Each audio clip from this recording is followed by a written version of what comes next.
Friends, आज हम mutual fund के बारे में बात करते हैं।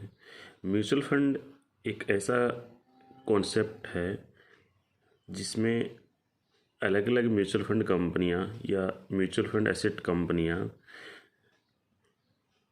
अलग अलग कंपनियों के शेयर एक साथ बास्केट में डालती हैं। जैसे मान लो एक म्यूचुअल फंड कंपनी है जिसने एक कोई स्कीम निकाली। उस स्कीम में निफ्टी के 10 शेयर ले लिए,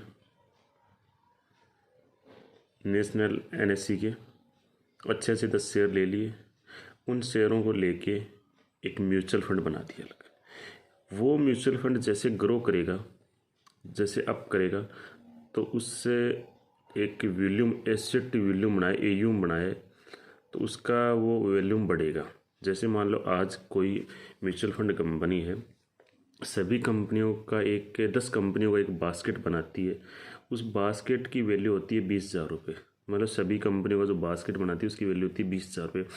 तो वो अपना उसे एक कंपनी का मतलब वो एक शेयर का वैल्यू रखती है, मान लो 530 रुपये। सपोज करो 530 रुपये रखती है, तो वो आज के टाइम में 530 रुपये उन सभी का एक एवरेज मूल्य है। मतलब वो शेयर अपने एक म्यूचुअल फंड खरीदते हैं, तो वो 530 रुपये का वो एक म्यूचुअल फंड है। वो सभी कंपनी का जो उस कंपनी ने मतलब म्यूचुअल फंड कंपनी ने जो एक किसी 10% लिया, किसी का 5%, 2%, 10%, जैसे भी वो अपने हिसाब से लेके वो एक म्यूचुअल फंड बनाया है। तो म्यूचुअल का मतलब है कई चीज़ों को मिला के म्यूचुअल बनाना, ठीक है ना। तो उसे म्यूचुअल फंड म्यूचुअल बोलते हैं। तो वो म्यूचुअल फंड बना दिया, 10-15 शेयर का मिला के एक म्यूचुअल फंड बना दिया। तो उसमें हम इन्वेस्ट करते हैं एसआईपी के द्वारा, या एक मुश्त भी कर सकते हैं। जैसे भी अपन उसमें इन्वेस्ट लमसम भी कर सकते हैं। जैसे भी इन्वेस्ट करते हैं तो वो ग्रो जैसे करता है तो अपना वैसे पैसा वैसे बढ़ता है। आज मान लो किसी म्यूचुअल फंड में हम इन्वेस्ट उसमें कर रहे हैं 10,000 रुपये, और आने वाले 10 सालों में वो 10,000 20,000 बन गए, या 25,000 बन गया, 30, अगर 12, 13, 14, 15, मतलब 12% तो एवरेज मिलता ही मिलता है। 12% के लगभग मिलता है। और ये कई बार ऐसा होता है नहीं मिलता है। कैसे नहीं मिलता? जैसे क्राइसिस आ गया, उस टाइम अपने पैसा निकाल रहे हैं तो क्या पता वो माइनस में भी जा रहा हो। लेकिन पीछे की अपने हिस्ट्री देखते हैं तो म्यूचुअल फंड 10, 12, 15%, 30, 28, 30% तक के मतलब रिटर्न दिया है। तो रिटर्न तो मिलता है। म्यूचुअल फंड एक ऐसा है उसमें मतलब कोई कंपनी ग्रो नहीं कर रही है ना, तो उस कंपनी को हटा के अच्छी कंपनी को दोबारा उसमें ऐड कर देते हैं।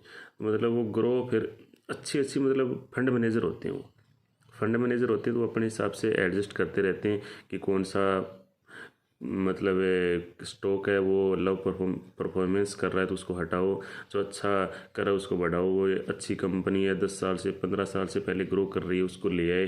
तो मतलब वो फंड मैनेजरों का काम है अपना। तो वो फंड मैनेजर उसमें ऐड करते रहते हैं। मतलब लगभग, क्योंकि उनकी भी कंपनी की भी ग्रोथ होती है। म्यूचुअल फंड कंपनियां हैं वो अपना मतलब उसमें जोड़ के रखेंगी, उनका अच्छा रिटर्न देंगी, तभी तो उनके पास कस्टमर आएंगे तो उनको भी म्यूचुअल फंड कंपनियों को भी 1%, आधा परसेंट मतलब उनको कमीशन मिलता है। अपने 10,000 रुपये किसी म्यूचुअल फंड में इन्वेस्ट कर रहे हैं तो उनको भी आधा 1% पैसा मिलता है। तो वो तभी तो कमा पाएंगे जब उनमें लोग आएंगे, इन्वेस्ट करेंगे। तो इन्वेस्ट तभी करेंगे ना जब वो रिटर्न देंगे। तो मतलब वो फंड मैनेजर हैं तो वो अच्छी कंपनियों को ऐड करते रहते हैं। ख़राब कंपनियां हैं जो कम परफॉर्मेंस करें उसको बाहर निकालते हैं। तो कहने का मतलब ये है कि लंबे पीरियड तक 10-12%, 12% नॉर्मल रिटर्न देती है। तो म्यूचुअल फंड यही है। कई कंपनियां शेयर एक साथ हम उसमें ख़रीद सकते हैं।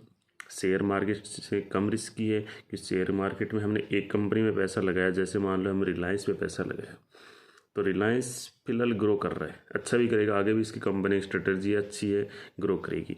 लेकिन पीछे अपने ये अपने क्या नाम है, अनिल अंबानी की कंपनियां जी, रिलायंस कम्युनिकेशन और भी बहुत कंपनियां थी, लेकिन उनको बिजनेस ठप पड़ गया तो मतलब जिसने भी पैसा इन्वेस्ट किया था तो वो तो डाउन हो गया। तो म्यूचुअल फंड कंपनी में अगर मान लो अपन 10, उसमें एक म्यूचुअल फंड है उसमें 10 कंपनियां ऐड की हैं, उनमें से 9 कंपनियां ग्रो कर रही है और एक कंपनी अगर मतलब माइनस में भी चल रही है या ग्रो नहीं कर रही है, डूब भी गई है, कुछ भी हो गया है, लेकिन 9 कंपनियों का जो एवरेज है वो उसको बीट कर जाएगा। मतलब 10-12% एवरेज कहीं नहीं है। और वैसे ही वो धीरे धीरे मतलब म्यूचुअल फंड में ऐसे है कि अपन नेक्स्ट उसमें पैसा जमा कराते हैं धीरे SIP के थ्रू, तो पैसा ग्रो करता है आराम से। कई बार शेयर डाउन होता है, डाउन में हम खरीदते हैं SIP, कई बार अप होता है, अप में खरीदते हैं। जैसे मान लो फिलहाल ये अपने कोरोना के टाइम में डाउन गया था तो डाउन में भी लोगों ने पैसा लगाया और पहले अप में भी लगा रहे थे, वापस अब धीरे धीरे अप हो रहा है, डाउन अप डाउन हो रहा है। तो उसमें मतलब पैसा ग्रो करेगा, आराम से करेगा। 10 साल के बाद में हम पैसा निकालेंगे तो 12% एवरेज ले सकते हैं। तो म्यूचुअल फंड इज़ बेस्ट। अगर आपको शेयर मार्केट के बारे में नॉलेज है, आप जानते हैं, आप कई दिन से ट्रेडिंग कर रहे हैं, तो आप शेयर मार्केट में इन्वेस्ट कर सकते हैं। लेकिन म्यूचुअल फंड में कोई बंदा नया आके भी उसमें इन्वेस्ट कर सकता है।